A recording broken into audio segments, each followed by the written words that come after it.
ever showed up to a skating rink and saw a freestyle session of like 30 people crammed onto a small ass rink and wondered, how the hell do I not get my head chopped off by someone doing camel spin? Well, there are a set of universal rules that us figure skaters follow to at least try to maintain a resemblance of safety in a sport where we all wear knives on our feet. Let me explain. Hello friends of the internet. If you are new here to my channel, hi, hello, welcome. My name is Kathy. I'm a 25-year-old competitive figure skater living in New York City. I post a lot of my figure skating and athlete journey here as well as on my Instagram, so you can check that out down below in some corner here or there. Today, I want to make a video that would be the ultimate holy grail guide to skating a freestyle session, especially if you are a beginner and you're just making the transition from skating public sessions to skating a freestyle session. Right off the bat, let me explain super high level. So freestyle sessions are sessions at a ice rink that are especially made for figure skaters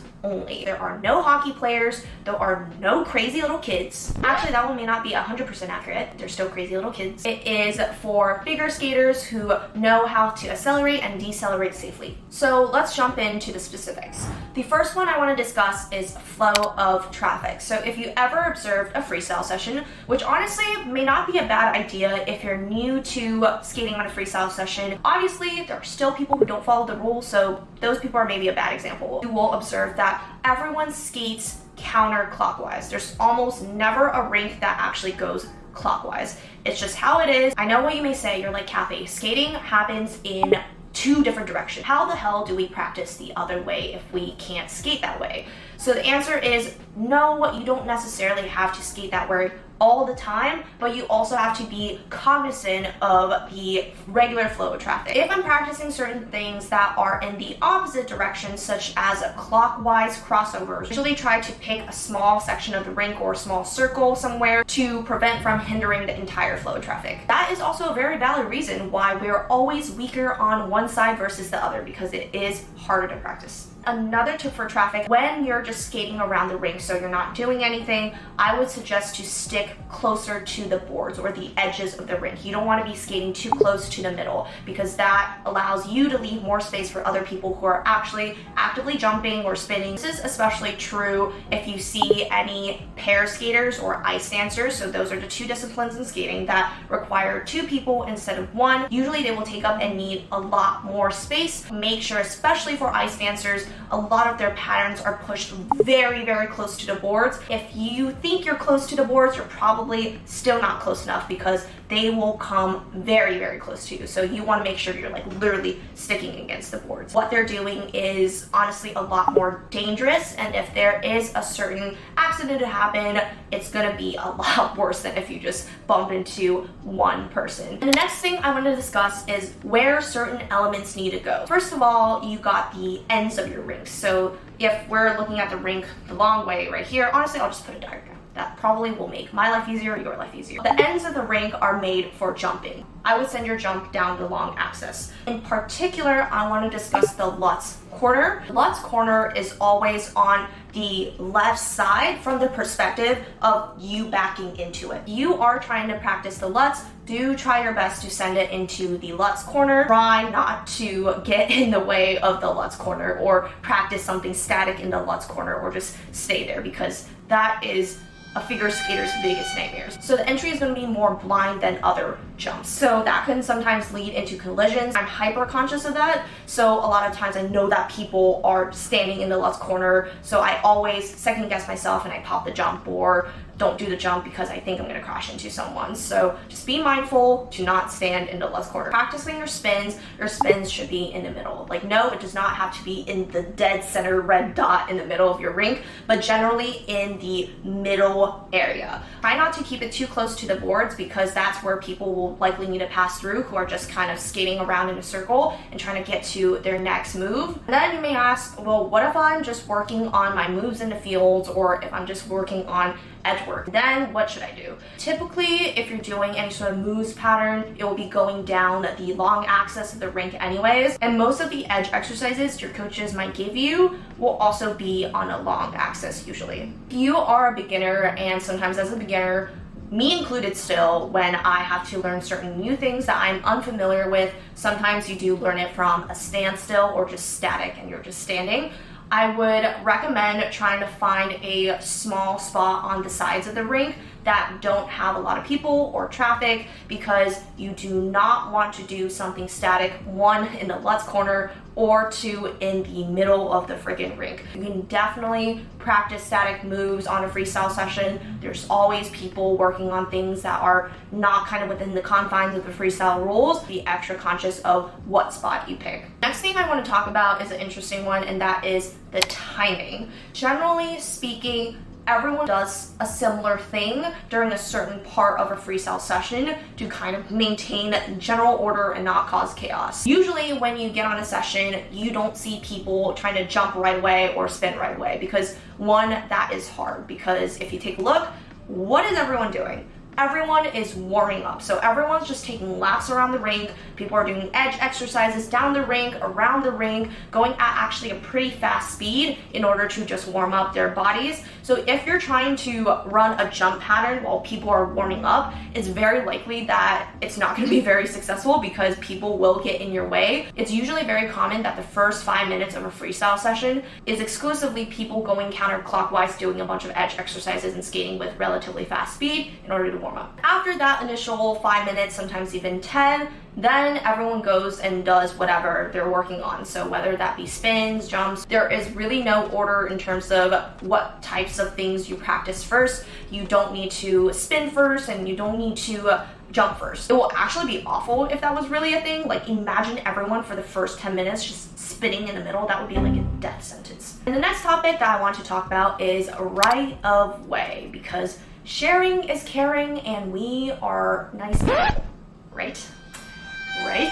I think figure skating is a unique sport in the sense in that we have to learn these rules and etiquettes, because almost always we need to practice with other people in the same space. Very rarely, unless you're like super well off and you have your own freaking ice rink, or you pay for private ice, do you have like the ice to yourself. In most rinks, the person who is playing their music on a freestyle session is the person who has right away. And I'm not saying playing music for fun, like they're just putting in like Spotify's like top 50 hot hits or whatever it is. I'm talking about if they're running their program. So if you're not familiar with what a program is essentially a competition routine or performance that a skater is currently practicing or training. Usually it's pretty obvious when someone is skating their program, because one, the music will sound like skating music and not just regular plain old pop music. And two, usually that person will be skating for like a couple minutes nonstop. They'll obviously be doing kind of performance-y type stuff.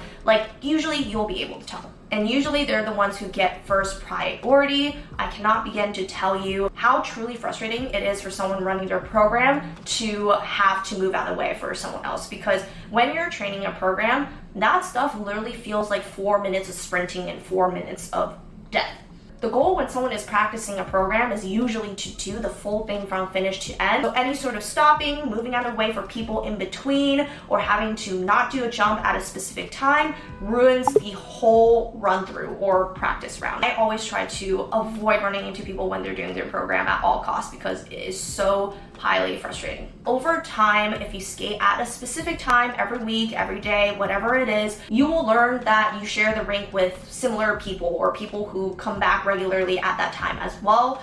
Learn what their programs are and what they skate to. So like, you just learn that this is the girl that's skating to Tosca, this is the dance team that's skating to Swan Lake, and over time you come to recognize what types of musics are associated with what person, so you can more easily look out for that person when they're performing. And another plus, when you get really familiar with skating, you'll also know generally what their patterns are and like what direction they're going at what time. So once you get really good at that, if I know someone's program is going to stay in that direction for a while, I'll put a spin on the left side of the rink rather than the right side. And the second priority group would be people in a lesson. So if you see someone in a one-on-one lesson with a coach, usually they will also have right away. So quickly touching upon things to avoid, I almost never ever recommend having both earbuds or headphones in at the same time. Honestly, for your own safety and for others, you cannot hear shit when you're listening to whatever you're listening to. So you always want to be careful and be alert and be vigilant. I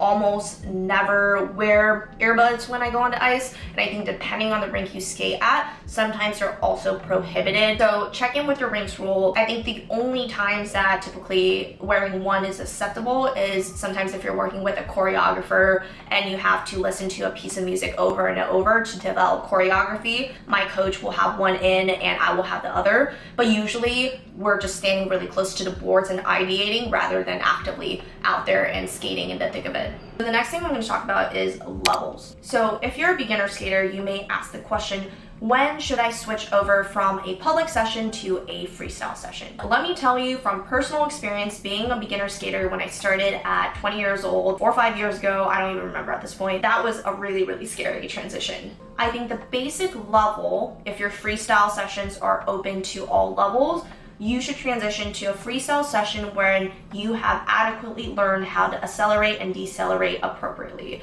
That means you need to know how to stop with relevant ease, you know how to pick up speed with relevant ease, and I don't mean picking up speed by doing crazy things like turns and crossovers and whatever, just being able to stroke quickly to get out of the way. And another critical thing that you should be able to do before jumping to a freestyle session is looking backwards behind you when you are skating backward. This is something I struggle with when I was a beginner myself as well, because you're so scared and also so focused on trying to learn or not trip and fall and die in doing whatever the hell you're doing that sometimes you forget to look backwards. Other thing is I would check in with your rink that you skate at, because different rinks all do things differently. I know my rink back in California has like sessions based on like every single level possible based on the USFSA testing system. There's also rinks that are a bit broader in terms of what sessions are, what level, etc. And with all that said, if your rink offers an open freestyle session or a freestyle session that matches your level, you should feel more than welcome to sign up for it, because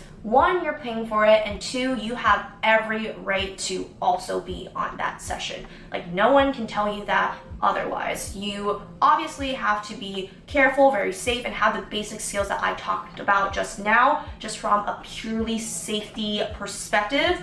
But other than that, do not be afraid to sign up for a freestyle session. I have heard so many adult skaters or beginner skaters be scared of going to a freestyle session or skating on a freestyle session because they don't think they're good enough, they feel self-conscious, and I'm not gonna lie, when I first started on freestyle sessions too, I felt super self-conscious too. I felt really bad because I was really slow. I felt like I was getting in people's way. I felt like I didn't belong there. Like, legitimately, one time I was skating in California and Mariah Nagasu was on the same session as me because it was an open session, which means it was a session open to all. So beginners and freaking elite skaters like Mariah Nagasu. So over time, you just kind of learn that you just do your own thing, whatever session you're on, and that's all there is to it. So never feel like you don't deserve or belong to be on a freestyle session. Lastly, just a reminder, you don't need to skate on a freestyle session in order to feel like or actually be a figure skater. There are plenty of figure skaters who also practice on a public session. So just know that even if you are skating on a public session, that does not make your goals any less important. So hopefully that was helpful. If you are a beginner skater looking for guidance on what a freestyle session is, I also have linked in the description down below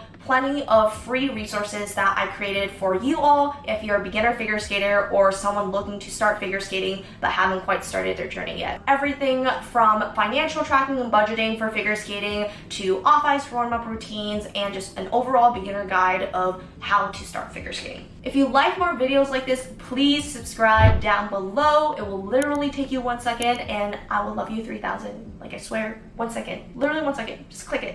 I know you can. I know you can do it. And also leave me a comment down below on what you would like to see from me next, what other questions you may have as a beginner figure skater or someone planning to start figure skating. Pop them down below. I always answer all of your guys' questions. All right, till next time, and here's to all of us following the rules so we don't get our heads chopped off. All right, bye guys. Boy, your honey sickly sweet keeps me coming, got me